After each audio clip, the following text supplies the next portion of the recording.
ఈ లోకం ఒక మాయని తెలుసుకున్నాను.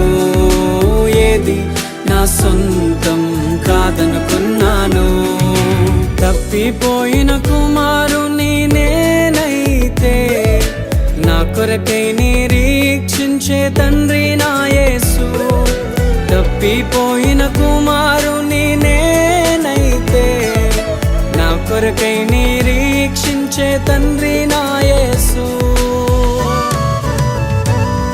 ఈ లోకమంతా నేను వెతకినా నాకు లేదయ్యా ఎక్కడా ఆనందం. నీ సన్నిధిలో ఒక్క